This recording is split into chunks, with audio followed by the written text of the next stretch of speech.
Hello students, welcome back for the online classes. Hope you are all well and fine. Now let us look at our chapter which was going on, and I have explained page number 53rd and some part of the 54th. Now we will go through 54 and the remaining portion of the chapter. So let's start. Yesterday I told you that Mr. Frompton went to one of his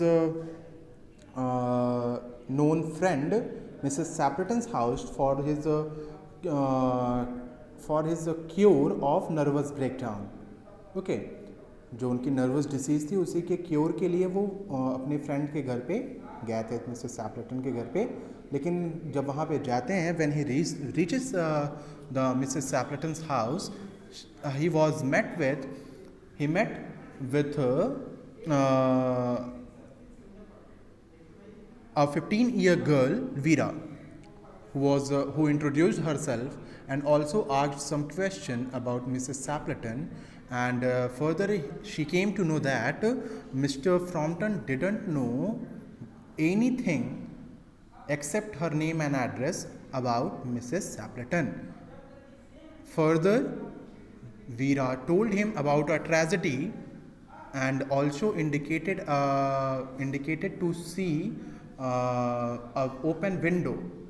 Mr. Frompton saw that window and asked her that whether the tragedy is related to this window or not. Now we will study the next portion of this chapter, which starts from out brought the window 3 years ago to a day. Her husband and her 2 young brothers went off for their day's shooting. They never came back.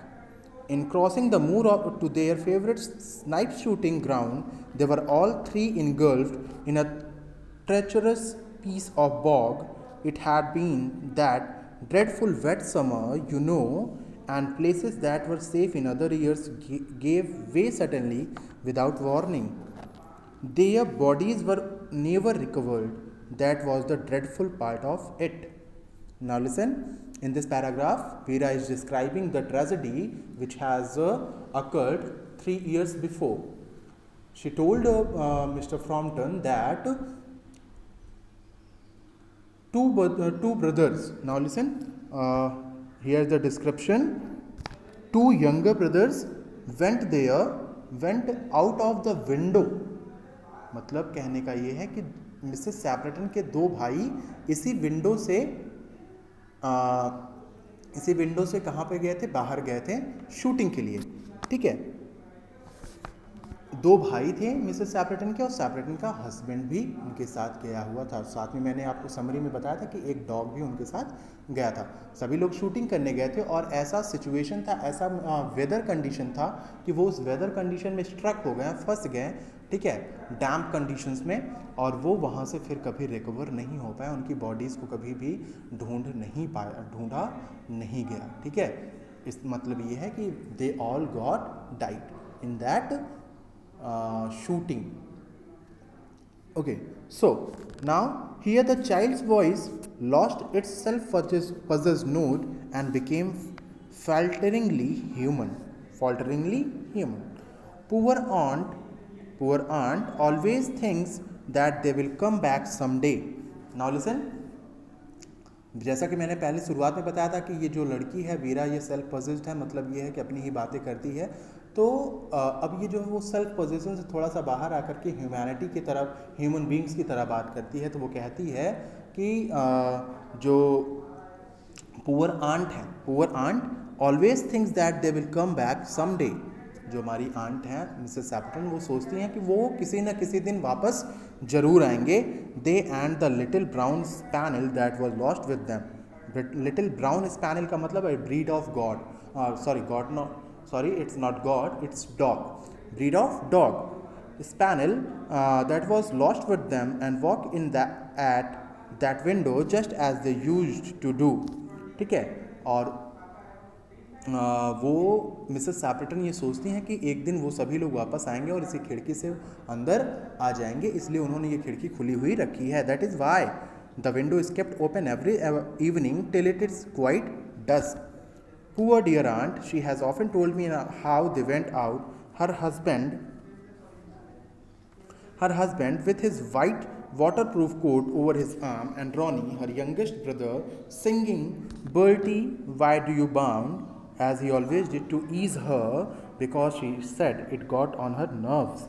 Now listen, वो अब वीरा जो है इसको describe कर रही है कि actually में उनका अपीयरेंस कैसा था, वो क्या क्या चीज़ें लेकर के गए थे.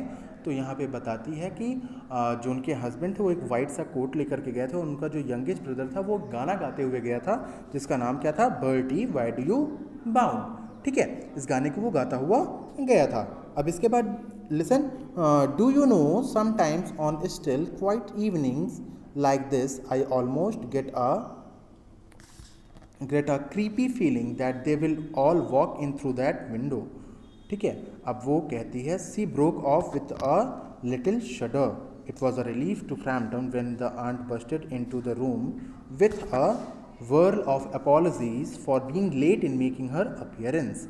Okay, अब इसके बाद वो सोचती है कि वीरा कि do you know sometime on still quite evening like this I almost get a creepy feeling that they will all walk in through that window.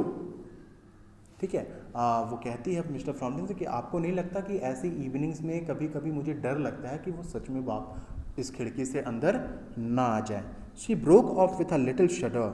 It was a relief to Frampton when the aunt bustled into the room with a whirl of apologies.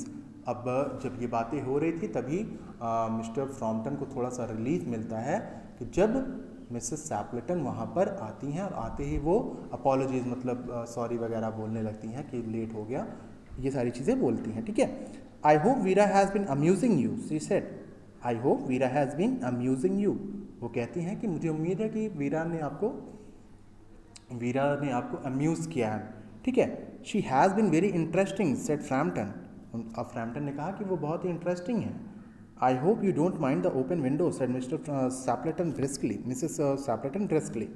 अब Stapleton ने जल्दी से कहा कि आपको बुरा तो नहीं लग रहा ना कि ये खिड़की खुली हुई है. ठीक है, मुझे उम्मीद है कि आपको अच्छा लग रहा होगा. ठीक है, my husband and brothers will be home directly from shooting and they always come in this way. ठीक है, वो आगे कहती हैं कि मेरे जो हस्बैंड और ब्रदर हैं वो शूटिंग करने के बाद इसी रास्ते से, इसी खिड़की से अंदर आएंगे, वो हमेशा ऐसा ही करते हैं. They have been out for snipe in the marshes today so they will make a fine mess over my poor carpet. वो बाहर गए हैं और बाहर इतना कीचड़ है कि अगर वो गेट से आएंगे, डोर से आएंगे तो कारपेट्स गंदे हो जाएंगे. So like you menfolk isn't it.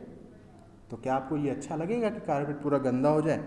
She rattled on cheerfully about the shooting and the scarcity of birds and the prospects for duck in the winter. अब इसके बाद वो ये भी बताती हैं कि ठंडियों में डक्स की कितनी ज़रूरत होती है और बर्ड्स की स्कार्सिटी किस लिए हो रही है. मतलब ऐसे शूटिंग्स चलते रहते हैं, इसलिए ही शूटिंग करते हैं, शिकार करते हैं, इसलिए बर्ड्स की क्या हो रही है, स्कार्सिटी होती जा रही है. To Framton it was all purely horrible. अब क्या था कि फ्रैम्पटन के लिए ये बहुत ही हॉरिबल था कि अभी तक जो वीरा स्टोरी बता रही थी वो तो सैपलेटन ऐसा ही कुछ सोच रही हैं, ऐसा ही कर रही हैं. ठीक है, he made a desperate but only partially successful effort to turn the talk on to a less harshly topic. उन्होंने एक डेस्परेट कोशिश की कि ये बातचीत यहीं पर ख़त्म होकर के किसी दूसरे टॉपिक पे चले जो थोड़ा सा कम डरावना या भयानक हो. He was conscious that his hostess was giving him only a fragment of her attention and her eyes were constantly straying past him to the open window and the lawn beyond. ठीक है, लेकिन उनके जो सारे प्रयास थे वो वैसे ही रह जाते थे. वो उस चीज़ को मतलब ध्यान को अट्रैक्ट नहीं कर पा रहे थे और उस टॉपिक को चेंज नहीं कर पा रहे थे.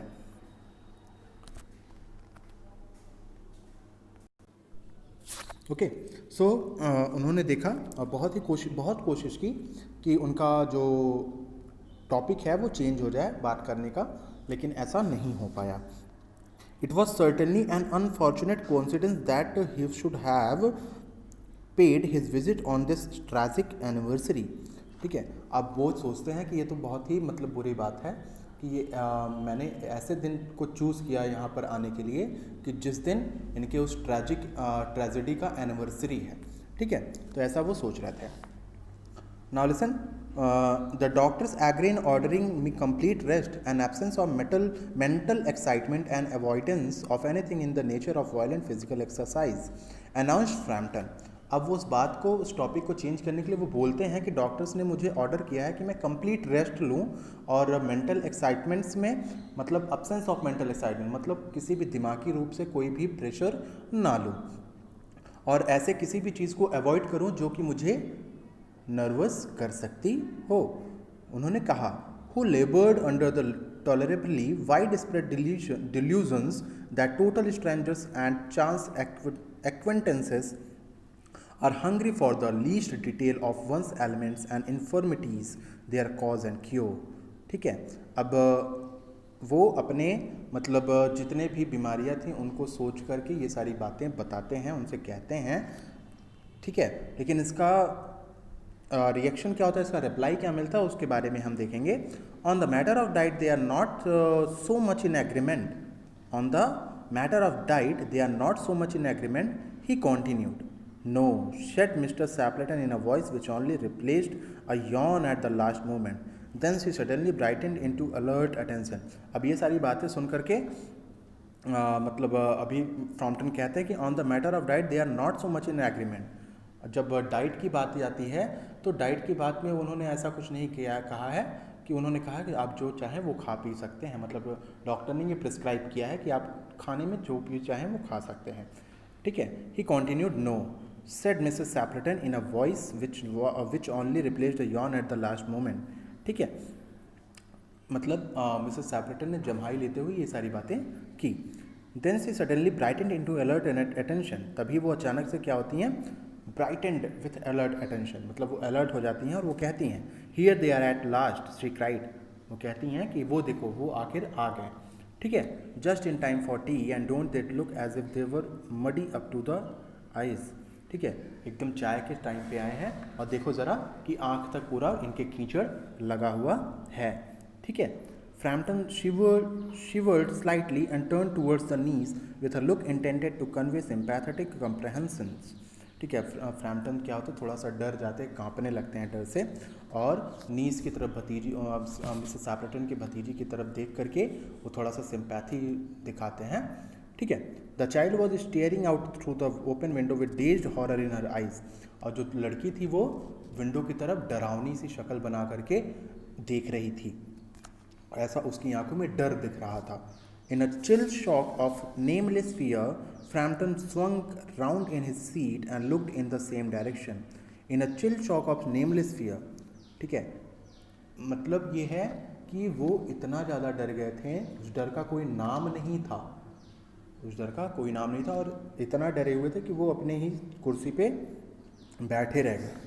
ठीक है, nameless fear, Frampton swung around his seat and looked in the same direction, और वहाँ पे बैठे बैठे सिर्फ गर्दन को घुमा करके उसी डायरेक्शन में देखा जिस डायरेक्शन में वीरा देख रही थी। ठीक है, okay, so now next one.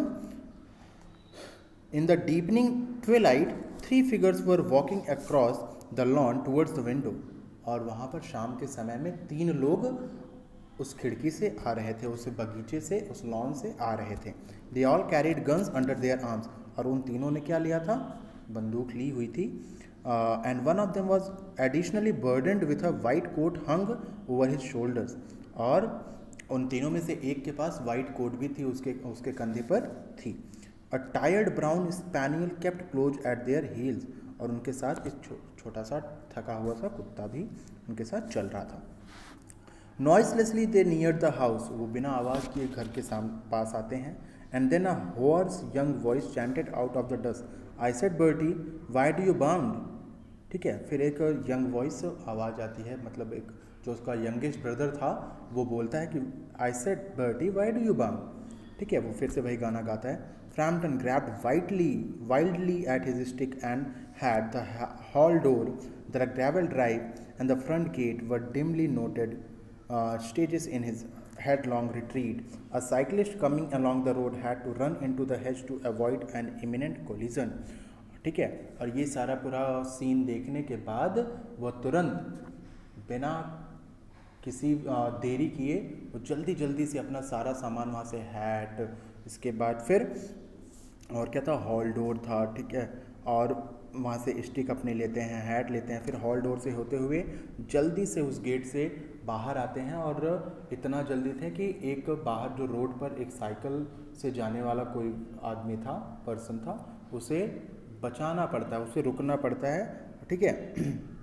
और वहाँ पर जो कूड़ा करकट रखा हुआ था वहाँ पर जाकर के उससे मतलब उसमें उसको अपनी साइकिल को मोड़ना पड़ता है जिससे कि वो मिस्टर फ्रॉम्पटन से कोलाइड ना करे, ठीक है। Now here we are my dear, said the bearer of the white mackintosh coming in through the window, here are we my dear. अब वो जो वाइट कोट लिया था उसको वो जिसके पास था वो अंदर आकर के बोलता कि हम लोग आ गए हैं।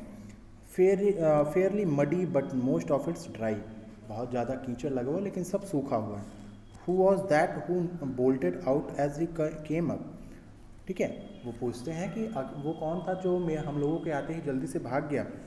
अ most extraordinary man Mr Nuttall, said Mrs Stapleton, ठीक है, वो कहते हैं कि एक आदमी थे, एक्स्ट्रा ऑर्डिनरी पर्सन थे, उनका नाम मिस्टर नटल है।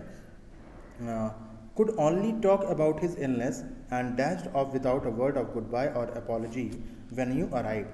कहते हैं कि उन्होंने यहाँ आए थे, वो सिर्फ अपनी बीमारी के बारे में बात कर रहे थे और कोई बात नहीं किया, और बिना किसी अपॉलॉजी के ही, बिना गुड बाय किए भी वो यहाँ से चले गए। One would think he had seen a ghost, ऐसा लगता है जैसे उन्होंने भूत देख लिया हो, इस तरीके की बातें वो कर रही हैं, ठीक है। Okay, so next one is I expect it was the spaniel, said the niece calmly। अब जो भतीजी है वीरा वो कहती है कि मुझे लगता है कि ये स्पैनियल के कारण हुआ है। He told me he had a horror of dogs। उन्होंने मुझे बताया था, फ्रॉम्पटन ने मुझे बताया था कि उन्हें कुत्तों से डर लगता है। He was once hunted into a cemetery somewhere on the banks of the Gangas by a pack of pariah dogs and had to spend the night in the newly dug grave with the creatures snarling and grinning and foaming just above him, ठीक है। और वो कहती है कि उन्होंने मुझे बताया था कि एक बार क्या हुआ कि गंगा के किनारे पैरियस डॉग्स थे जिन्होंने मिस्टर फ्रॉम्पटन को चेस किया था, और उनसे बचने के लिए उनको एक नए कब्र में जो अभी अभी खुदी हुई थी उसमें जाकर के उन्होंने छुपना पड़ा था, ठीक है। Enough to make anyone their nerve, romance at short notice was her speciality, ठीक है। अब इस लाइन से हमें ये पता चलता है, लास्ट लाइन से, कि वीरा जो थी he was a very good short story writer, ठीक है। शॉर्ट स्टोरीज़ को वो बहुत ही अच्छे तरीके से क्रिएट करती है, ठीक है। तो ये पूरा एक्सप्लेनेशन था। उम्मीद है आप सभी लोगों को ये पूरा चैप्टर समझ में आ गया होगा। अब इसके बाद नेक्स्ट डे से मैं आपको एक्सरसाइजेस, क्वेश्चन आंसर सारे सेंड करूँगा, जिसे आपको फेयर नोटबुक में कंप्लीट करना है और मुझसे चेक कराना है। Okay, so thank you students, goodbye and have a nice day.